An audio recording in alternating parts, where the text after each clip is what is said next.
1992, Imee, there was an agreement between the Ramos administration and the Marcos family already regarding the burial of your father. Right. And I'll read the four conditions. In 1992, number one, the body would be flown straight from Hawaii to Ilocos Norte.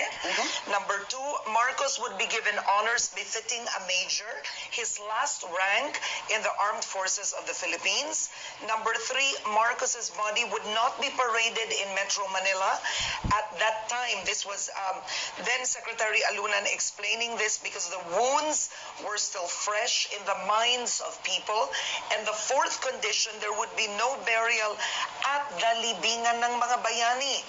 And Alunan then noted that Marcos had wanted to be buried beside the grave of his mother in Batac, Ilocos Norte. Okay. Did the Marcos family renege on the agreement? No.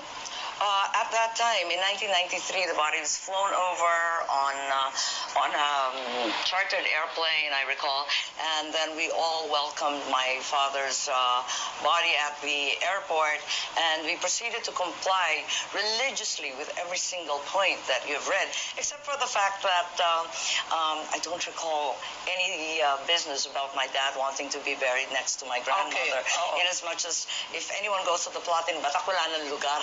Okay. Okay. So Dahil, accept that. yun lang. Pero yung diretso sa Ilocos, walang libingan, walang parading, and so on, that was all complied with absolutely accurately. And that was 24 years ago. Yeah. And it actually reinforces what the Supreme Court said, that this is a political question. Sapagkat ang dahilan na sinabi nila nung panahon ni FBR at ni Secretary Alunan at that time was that it would be a threat to national security. Kapag binaba pa by land at magmarcha pa from Ilocos, dadaanan lahat ng probinsya isa-isa, dadami yung tao, magkakagulo, it would be completely out of control, and that they were fearful that it would cause havoc and mayhem and so on. So we complied. We said, okay, iuwi lang natin si Tatang. At pagkatapos nun, pag nandito na yung Apulakay, saka na lang, pag-isipan. But did you agree that he would not be buried at the libingan ng mga bayani? I don't recall that portion. Yeah. No, at that time, yes. Yes. Absolutely, at that time. Noong 1992, we agreed. Okay. Kaya nga, linagay na lang doon sa likod ng bahay, sa bata. At that time. So, 1993, nung pinasok, talaga sumunod kami, tumalima kami eksakto kung ano yung pinagkasunduan. Hindi naman kami magulong kadil. Pero nga, yung kasunduan na yun is actually a reinforcement of what the Supreme Court says, that this is in fact a political question, that it should be judged by the President. Dahil siya nakakaalam kung ano yung ibig sabihin ng national security. At that time, sabi ni FBR, magkakagulo. Masyado pang sariwa. Talagang bubuhayin pa yung mga galit at yung mga alitan. So, sabi namin, okay, game.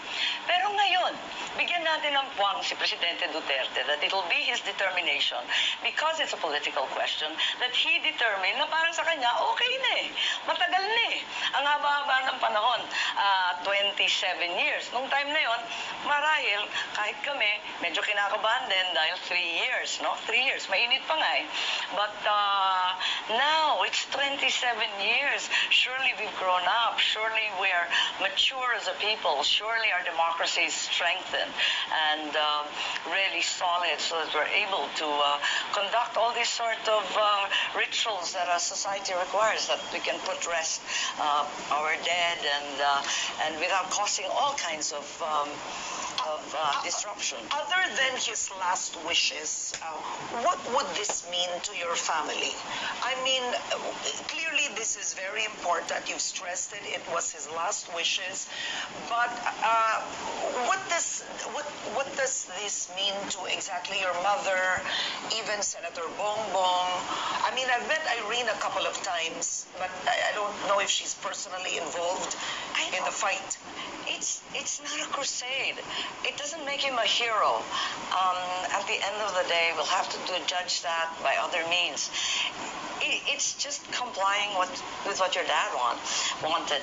Perhaps because I've Or been does such this a give you- rebellious, disobedient But daughter. does this give you so, peace? gusto ko, nasa final, at least may sinundan naman ako.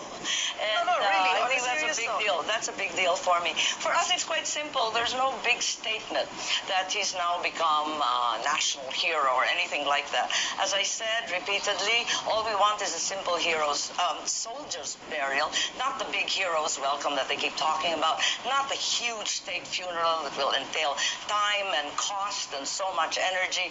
No, we just want a simple soldier's burial, yung pangkaraniwang paglilibing ng isang kawal, dahil yun ang gusto niya. Sa amin, konti lang kasi hinihingi ng tatay ko. He's a very simple, rather austere man. And, But do you believe dahil gusto lang niya to, or you believe in your heart he deserves it?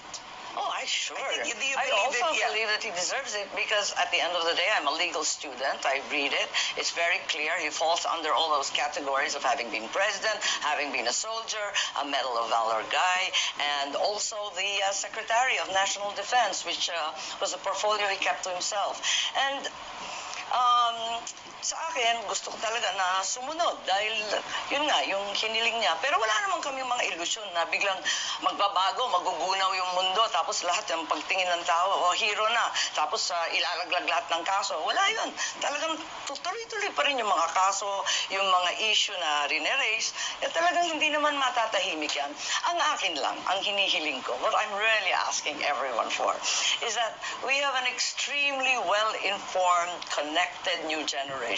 Let us give them all the information that they need so that they will judge. Para sa amin, yung side ng Marcos, yung side ng mga loyalista, yung side ng mga nakinabang at natulungan, pwede ba pakinggan rin naman ninyo kami, bigyan naman kami ng pagkakataon.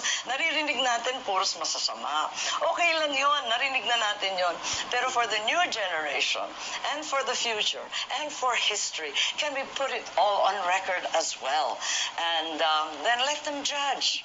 Let them judge. This is an extremely intelligent millennial generation, and I think they will make the right calls. Okay, I'm going to ask you questions right now from our viewers. Clearly this cannot be his real name, but his name's John on Twitter. Yeah. Can Imee Marcos understand that many people find it disgusting that they live in wealth with money stolen from the Filipino people?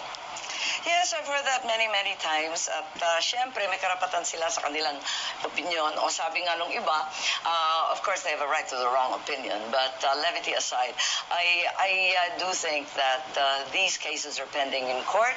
They will not be disavowed. They will not be dropped. It will continue, and we will be judged on the evidence presented. So when you have people telling you, return the money, return the stolen wealth. Yes. I don't understand.